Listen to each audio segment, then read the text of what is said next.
안녕하십니까. 여호와께 돌아가자 귀한 특송 감사가 드립니다. 오늘 특별히 우리 많은 선교사님들 또 2세 선교사님들 참여하셨는데 환영합니다. 오늘 말씀은 누가복음 제27강 잃은 아들을 찾은 아버지의 기쁨. 잃은 아들을 찾은 아버지의 기쁨. 기쁨에 지금 포인트가 있습니다. 누가복음 15장 1절부터 32절, 요절은 15장 24절인데요. 같이 한번 요절 읽어보겠습니다. 시작. 이 내 아들은 죽었다가 다시 살아났으며 내가 잃었다가 다시 얻었노라 하니 그들이 즐거워하더라. 기도하죠. 하나님 아버지, 우리들을 사랑하시고 독생자 예수님을 내어주심으로 우리의 모든 죄를 사하시고 영원한 생명 주신 것을 감사드립니다. 떠나가 이 땅에서 주를 섬기는 은혜와 특권을 주신 것을 감사드립니다. 날마다 이 은혜와 특권을 알게 하시고 깨닫게 하시고 감격에 넘치게 하시고 저희들의 마음으로 우리 하나님을 섬기는 종들 되도록 축복하시기를 간절히 기도합니다. 우리가 참 세상에 살다 보면 마음이 무뎌지고 영적인 분별력이 약해지는데 생명의 말씀을 통해서 우리에게 하나님의 사랑을 다시금 알려주시고 이 하나님의 사랑에 반응하게 하시고 이 부르심의 위대함을 알게 하시고 생명의 말씀을 깨달아 알 때 그 말씀이 있던 우리 안에 살아있는 믿음이 되게 하여 주시기를 간절히 기도합니다. 성령 하나님께서 이 자리에 임재해 주시고 우리와 함께 하사 말씀을 허락하여 주십시오. 감사하고 예수님의 이름으로 기도합니다. 아멘. 자, 오늘 말씀 15장 우리가 너무나 잘 아는 수양회 때마다 하는 말씀이죠. 약간 포인트가 오늘은 기쁨에 중심돼서 이렇게 말씀을 섬기겠습니다. 15장 저는 물론 14장이죠. 14장 말씀이 예수님이 뭘 말씀하셨냐면 제자의 길, 제자가 되기 위해서 어떻게 해야 되는가를 말씀하셨죠. 14장 제일 끝에 무엇이라고 되어 있습니까? 한번 보세요. 들을 귀가 있는 자는 들을지어다 하고 이렇게 14장이 끝나요. 들을 귀가 있는 자가 누구일까요? 누가 이 말씀을 듣고 예수님께 나아오겠습니까? 그래서 15장이 이렇게 연결이 됩니다. 15장 1절을 보니까 누가 나와요? 모든 세리와 죄인이 나옵니다. 그들이 어떤 사람들입니까? 그들이 들을 귀가 있는 사람들이에요. 그들이 한마디로 회개하고 예수님께 나온 자들이고 예수님은 이들을 영접하시고 기뻐하시고 2절을 보니까 어떻게 돼요? 말씀만 가르칠 뿐만 아니라 같이 먹으시죠. 같이 음식을 드시면서 기뻐하는 하나의 잔치를 한 것입니다. 말씀을 중심으로 하고 같이 음식을 먹은 예수님이 그들을 영접하여서 섬기는 기쁨의 잔치가 있었어요. 자, 그런데 2절을 보니까 바리새인들이 이러한 예수님을 비판하죠. 그들은 예수님의 그 기쁨을 전혀 이해하지 못합니다. 자, 이 정황이 제가 이 말씀 드리는 이유는 이 정황이 오늘 세 가지 비유를 주신 배경입니다. 그리고 3절을 보니까 이 비유를 누구에게 주신 거예요? 종교 지도자들에게 주신 것입니다. 그들에게 교훈으로 그들로 하여금 깨닫도록 무엇을 깨닫도록? 하나님의 사랑을 깨닫도록 주신 것입니다. 우리에게도 이 알게 모르게 종교 지도자들 같은 마음이 있습니다. 우리가 오늘 말씀을 통해 잃은 자를 찾을 때 크게 기뻐하시는 아버지의 기쁨, 그 하나님의 사랑을 우리가 깨달을 수 있기를 원합니다. 자, 100마리의 양을 치는 한 목자가 있었습니다. 우리가 아다시피 양은 어때요? 스스로 자기를 지키지 못하고 길도 찾지 못하는 연약한 짐승입니다. 그래서 목자는 그 양들을 잘 케어하죠. 한 마리라도 잃어버리지 않도록 아주 섬세한 주의를 기울입니다. 그런데 가끔씩 이런 일이 생겨요. 양이 한 마리가 없어졌어요. 다 카운트를 해보는데 한 마리가 없어요. 그래서 목자는 어떻게 합니까? 그 99마리의 양을 들에, 목장도 아니에요. 들에 그냥 들이라고 되어 있습니다. 들에 흩어지지 않도록 잘 이렇게 좀 단조를 시켜놓고 그 한 마리 양을 찾으러 갑니다. 왔던 길을 다시 쭉 돌아가요. 돌아가면서 숲과 나무 사이와 돌 사이를 샅샅이 보는데도 보이질 않는 거예요. 몇 시간을 찾아도 안 보여. 이 양이 어디로 숨었지? 해가 지기 시작합니다. 걱정이 돼요. 99마리는 잘 있을까? 빨리 가야 될 것 같아. 에이, 그 한 마리 자기 고집으로 나왔으니까 고생 잔뜩 좀 해봐라. 내가 지금 99마리나 있으니까 됐어. 이렇게 생각하지 않았어요. 그 목자는 그 한 마리 양이 얼마나 참 혼자 버려지면 두렵고 걱정되고 이 밤에 공포스러울까 생각할 때 갈 수가 없었어요. 그래서 그 양을 필사적으로 찾습니다. 그렇게 찾는 동안에 어디선가 맴 소리가 나요. 보니까 그 절벽에 매달려 있는 거예요. 그 나뭇가지에. 목자는 조심스럽게 내려가요. 잘못 건드리면 큰일 나잖아요. 조심스럽게 내려가서 양의 발을 탁 잡습니다. 그리고 쫙 끌어올려요. 그리고 나서 그 양을 찾은 기쁨에 양을 어깨에 메고 덩실덩실 춤을 추면서 집으로 돌아온 것입니다. 자, 그리고 나서 그가 집에서 뭘 해요?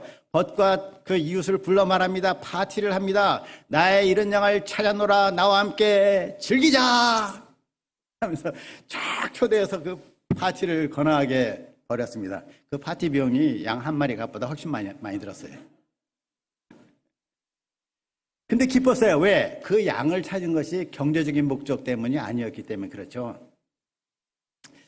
예전에 제가 영국에 있을 때 저희 집 아이들이 그 애완동물을 키우기 원했어요. 아이들 애완동물 개나 고양이 좋아하잖아요. 근데 저희 집이 좀 좁아서 그 기를 만한 환경이 안 돼가지고 잠시 그 이름을 까먹었네.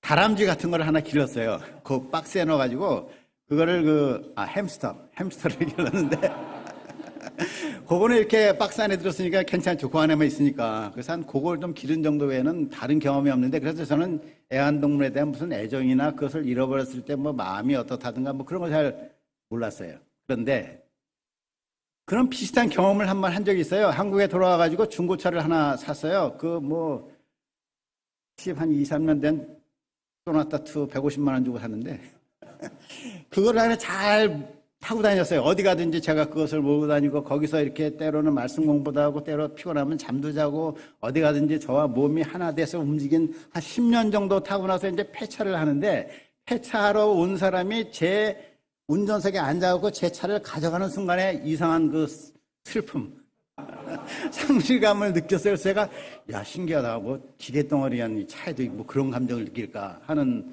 마음이 들었어요.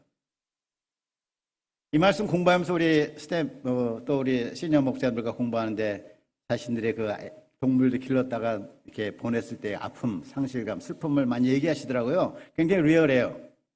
그래서 제가 이 본문에 나오는 이 목자의 마음을 조금 더 이해할 수가 있었습니다. 자, 본문의 목자는 돈의 가치를 떠나서 잃어버린 양을 찾아서 너무나 기뻐서 이렇게 파티를 한 것입니다.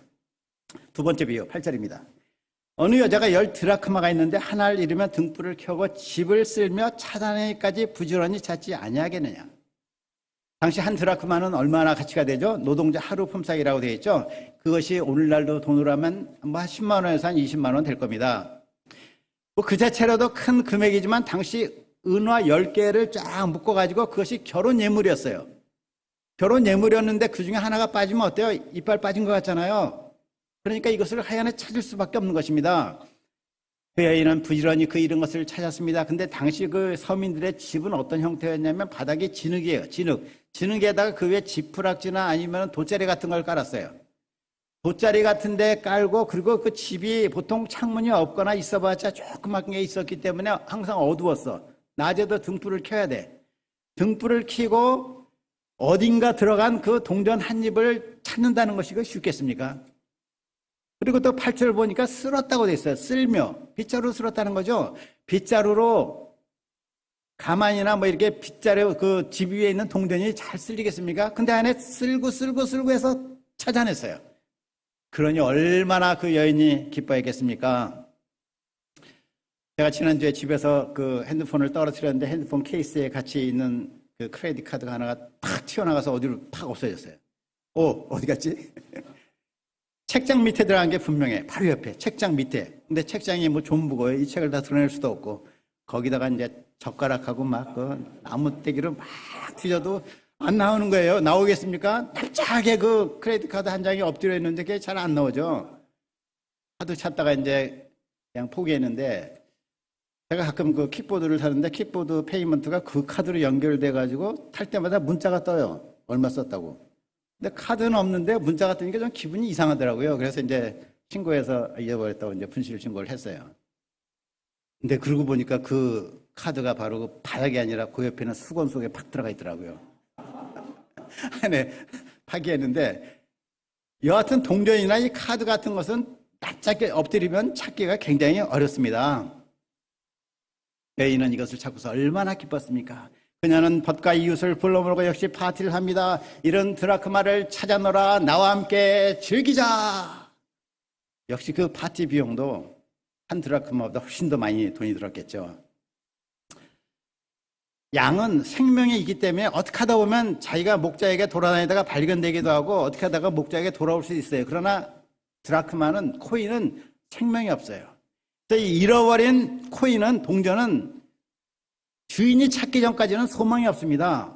그런데 이것이 말해주는 한 가지 교훈이, 우리 인간이 그렇다는 거예요. 우리 인간은 영적으로는 죽은 자가 돼 있어가지고 이뤄진 자였습니다. 주님이 찾지 않으시면 우리는 소망이 없던 사람들이었어요. 그런데 주님이 우리를 찾아내셨어요. 그 좁은 틈에 여러분 잃어버렸을 때 그런 경험 있죠? 손이 안 들어가. 그럼 막 집어가지고 만지죠. 오, 있어, 만졌어. 그렇게 해서 예수님이 우리를 찾아내셨어요. 그래서 우리가 지금 구원을 받은 것입니다. 이렇게 하신 주님의 얼굴은 눈물 범벅이 되고 땀 범벅이 되면서 우리를 찾아내신 것입니다. 한 엄마가 어린아이를 며칠 동안 찾다가 드디어 파출소에서 그 아이를 만났어요.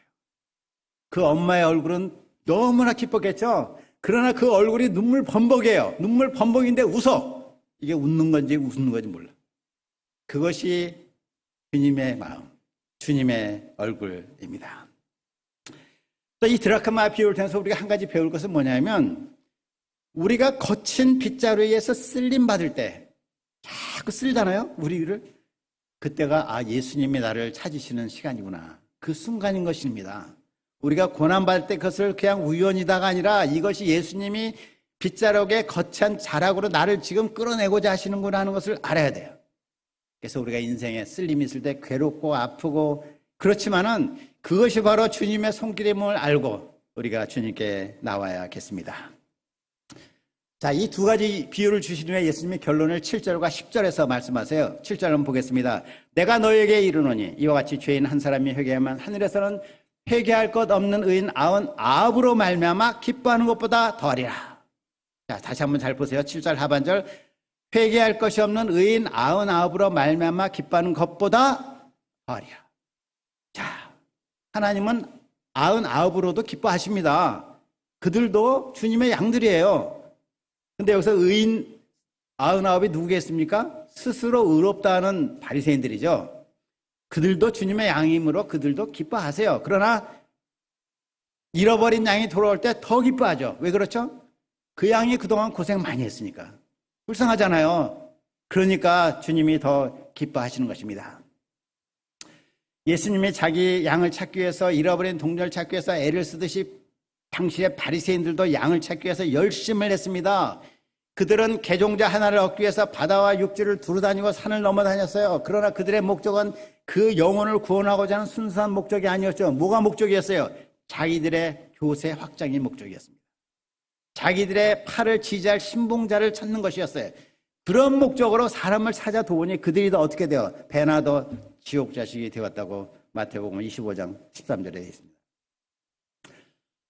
똑같은 열심을 해도 그 동기와 목적이 무엇이냐가 중요해요. 우리가 열심을 해도 무슨 동기와 목적을 하는가, 하나님은 그걸 보십니다. 자기 이름 위한 전도, 자기 그룹을 위한 역사, 이것만을 하면 하나님이 기뻐하지 않으십니다. 한 사람이라도 그 생명을 구하고자 하는 순수한 동기를 기뻐하십니다. 이런 양을 찾을 때 목자도 기쁘지만 우리는 우리가 기뻐하는 것만 많이 생각해요. 내가 천국에 가면 얼마나 기쁠까? 내가 천국 갈 때 정말 기뻐하는 분은 하나님이세요. 내가 기뻐하는 것보다 100배나 더 기뻐하세요. 하나님은 성도들 향한 기쁨을 스바냐 선지자를 통해서 말했습니다. 그가 너로 인하여 기쁨을 이기지 못하여 하시며 너를 잠잠히 사랑하시며 너로 인하여 즐거이 부르며 기뻐하시리라. 11절부터의 비유는 탕자의 비유로 잘 알려져 있습니다. 하지만 엄밀한 의미에서 여기 보면 그 등장하는 두 아들이 다 탕자들이잖아요. 큰아들 집에 있는 탕자, 작은 아들은 물론 자기 소유를 다 탕진하고 돌아왔다는 점에서 탕자임에 틀림이 없습니다. 둘 다 탕자이기 때문에 정확한 소제목은 사실은 탕자의 비유가 아니라 탕자들의 비유, 뭐 이게 적절하지 않을까 생각이 돼요.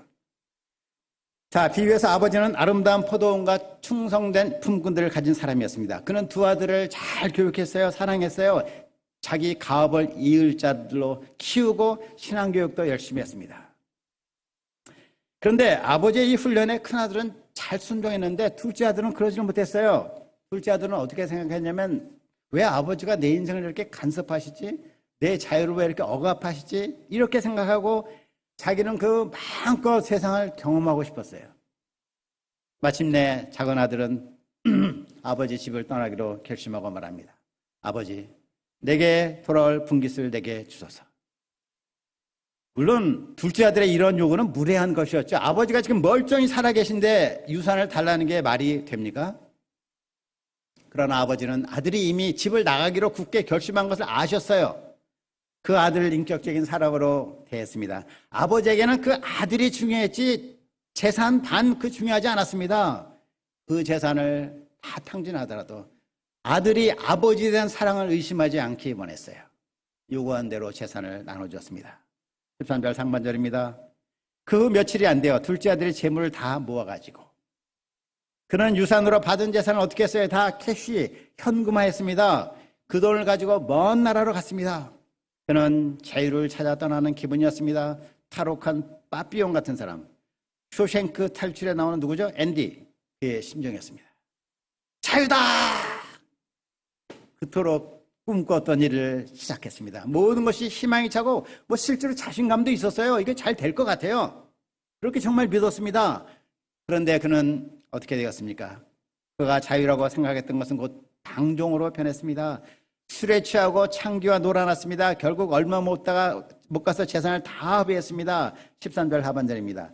먼 나라에 가 거기에서 허랑방탕하여 그 재산을 허비하더니 설상가상으로 기근이 그 나라에 닥쳤습니다.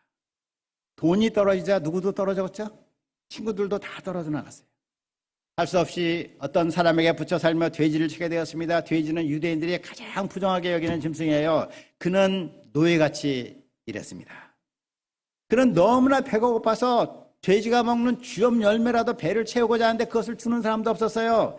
사람들은 극히 냉정하여서 이웃을 돌아보는 마음이 전혀 없었습니다. 그는 그런 곳에서 돼지보다 더 비참한 인생을 살게 된 것입니다. 둘째 아들의 이러한 모습은 영적으로 볼 때 하나님을 떠난 인생의 모습을 잘 말해줍니다. 인간은 하나님 안에서만 그 고귀함을 유지할 수가 있습니다. 하나님을 떠난 사람은 자유를 누린다고 생각하지만 실제는 냉혹한 세상에 살면서 하루하루의 생존에 매달립니다. 욕망대로 살다가 몸과 마음이 더러워집니다. 그러한 사람들이 모인 세상은 불의와 추악과 탐욕이 만연한 황폐한 사회가 되어버립니다. 이 모든 것의 근본 원인이 무엇입니까? 사람이 하나님을 떠났기 때문입니다.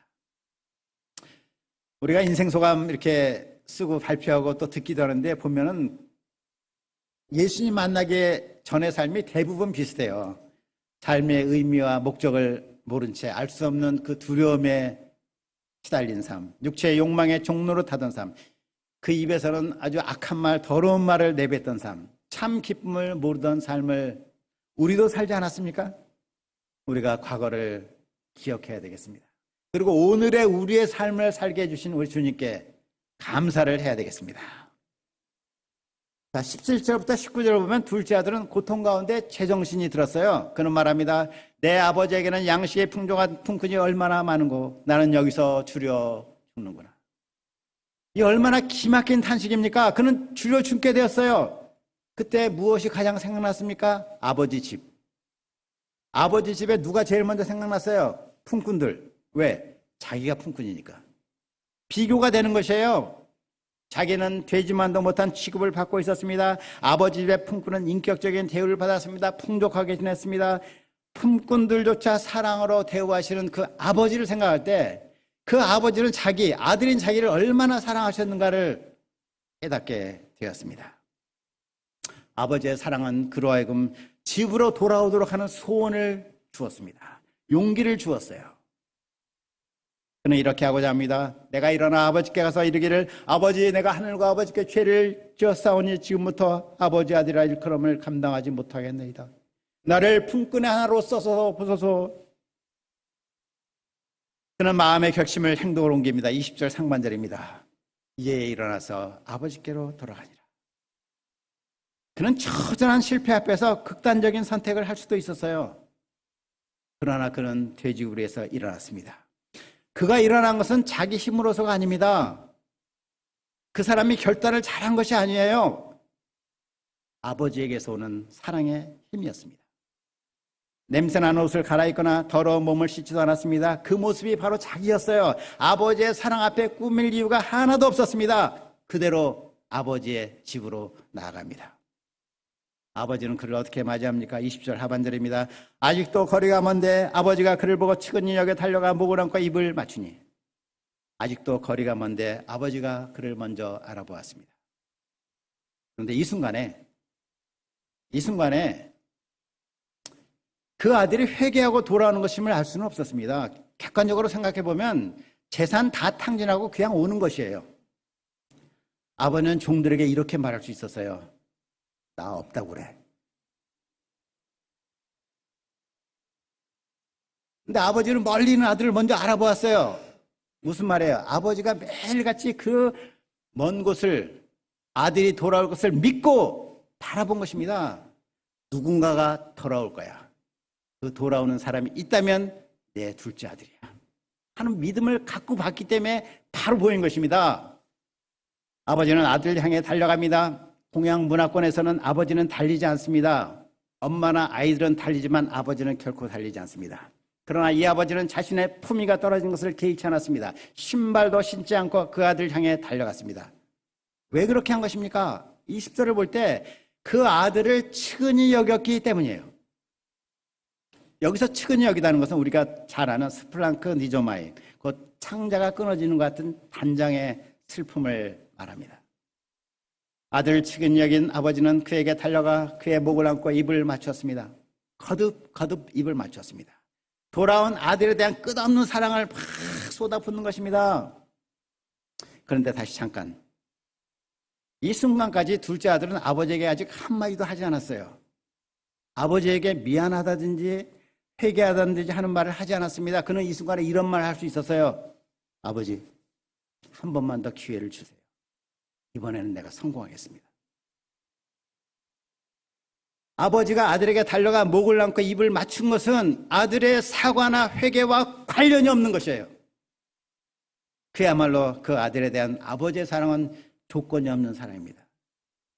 우리가 무조건적인 사랑 많이 말하지만 무조건이 그 무슨 뜻인지 아십니까? 이 아들이 회개했건 회개하지 않았던 관계없이 쏟아붓는 사랑, 이것이 무조건적인 사랑입니다. 아들이기 때문에 사랑하는 것입니다.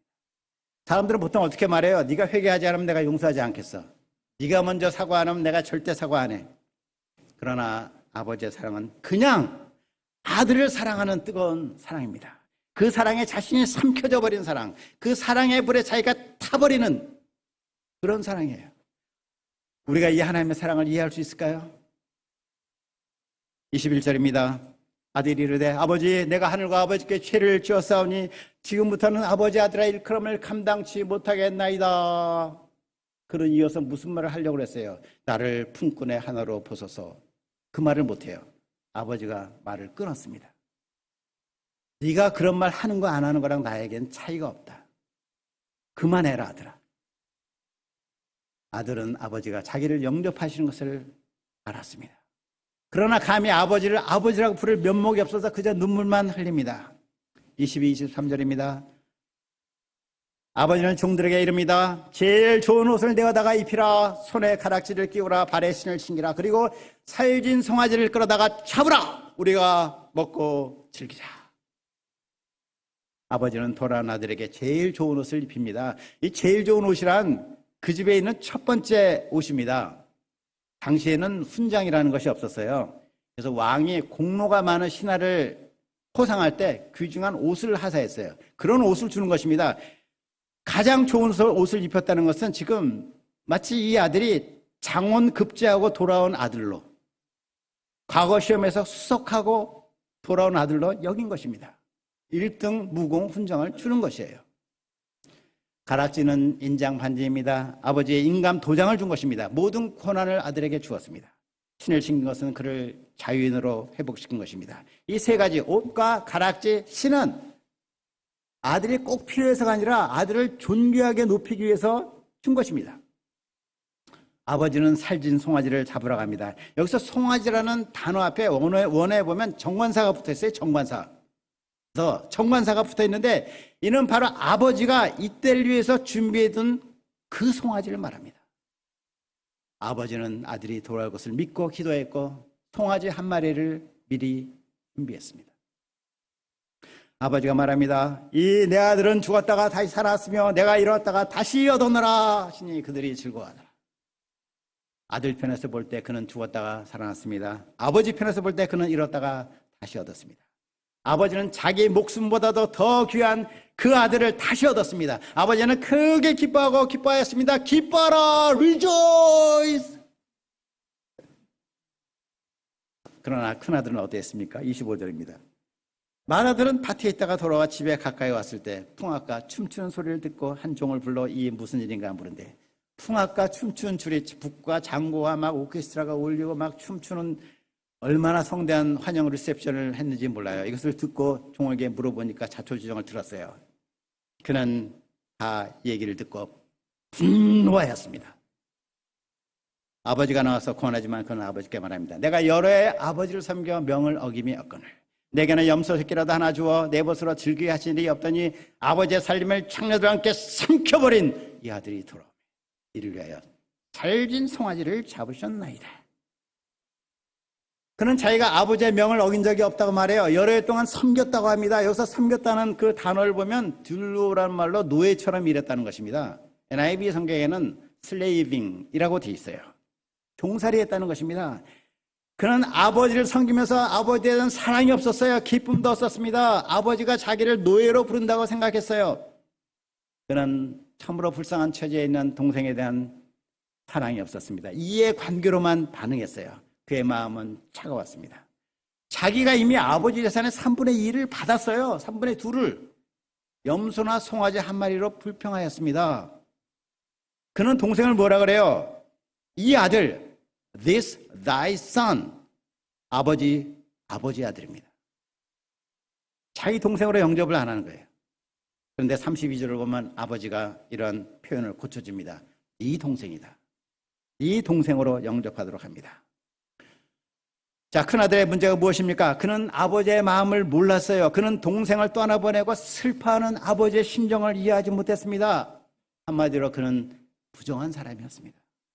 몸은 아버지를 섬겼지만 마음은 떠난 집안에 있는 탕자였습니다.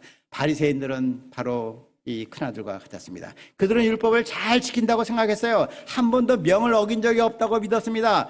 그러나 마음으로 하나님을 사랑하지 않았습니다. 하나님 밑에서 인상 쓰면서 종살이를 하는 것으로 여겼습니다. 32절입니다. 아버지가 이르되 예 너는 항상 나와 함께 있으니 내 것이다 내 것이로되 이 내 동생은 죽었다가 살아났으며 내가 잃었다가 얻었기로 우리가 즐거워하고 기뻐하는 것이 마땅하다 하니라. 이는 잔치를 열 수밖에 없었다는 아버지가 무슨 변명을 하는 것이 아닙니다. 맏아들로 하여금 이 돌아온 동생을 뜨거운 가슴으로 영접하기를 촉구하는 말입니다. 서두에서 말씀드렸듯이 이 비유는 바리새인들에게 주신 말씀입니다. 3절. 유대 종교 지도자들은 그들의 엄청난 축복과 특권이 무엇인지 모르고 있었습니다. 아버지의 것이 다 그들의 것인 것을 모르고 있었어요. 천한 죄인들이 구원을 받고 하나님을 섬긴다는 것은 얼마나 감격스러운 일입니까? 여러분은 하나님을 섬기는 감격이 있으십니까? 자, 앞에서 이 비유는 탕자의 비유가 아니라 탕자들의 비유가 적절한 제목이라고 말씀드렸습니다. 탕자가 몇 명이죠? 둘. 실제로는 하나 더 있습니다. 누가복음 15장에 탕자라는 단어는 없습니다. 사람들이 소제목을 그렇게 정한 것이죠. 탕자를 영어 표현으로는 the prodigal son이라고 합니다. 여기서 prodig이라는 말을 사전에서 찾아보면 낭비하는, 아낌없이 쓰는 뭐 이런 단어예요. 쉽게 말하면 깊이 빠져버린, 눈이 먼 이런 뜻도 됩니다. 둘째 아들은 무엇에 빠졌어요? 쾌락에 빠져서 못 쓰게 되어버렸습니다. 큰 아들은 뭐에 빠졌어요? 자기의 교만에 빠졌습니다.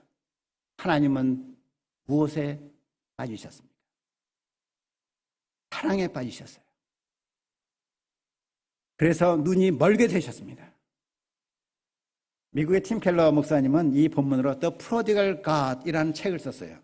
The Prodigal God. 이 번역하기 쉽지 않은데 탕자 하나님, 눈먼 하나님, 사랑에 빠진 하나님 이렇게 볼 수 있습니다. 하나님은 우리에 대한 사랑에 눈이 머셨어요. 사랑에 눈멀지 않고는 자기 아들을 원수된 우리를 위해서 내어줄 수는 없는 법입니다. 청춘 남녀는 일시적인 사랑으로 눈이 멉니다. 그러나 우리 아버지 하나님은 우리에 대한 사랑으로 영원히 눈이 머신 분입니다. 사랑에 눈먼 하나님은 죄 가운데서 돌아온 우리를 인해서 눈물 범벅이면서도 기쁨에 웃으십니다. 우리가 이 하나님의 사랑을 알고 그 사랑을 소유한 사람들이 되기를 원합니다. 아름답고 고귀하고 영광스러운 우리 아버지 하나님의 사랑을 영원히 찬양합니다. 결론적으로 하나님은 종교 지도자들 같이 딱딱한 마음으로 살아가는 우리가 하나님의 그 뜨거운 마음을 품기 원하십니다. 우리가 날마다 하나님의 사랑을 더 알아가고 이 사랑으로 잃어버린 양들을 섬기는 목자들이 다 되게 해주시기를 간절히 기도합니다. 잠시 기도하겠습니다. 하나님 아버지, 우리 주님의 놀라우신 사랑, 정말 눈먼 사랑, 우리에 대해서 완전히 빠지신 그 사랑을 인해서 감사드립니다. 이 사랑을 우리가 확신하고 이 사랑을 받고 누리게 하시고 이 사랑을 더 우리가 소유하여서 이 시대 주님의 어린 양들을 섬기는 사랑의 목자들이 되게 하여 주옵소서.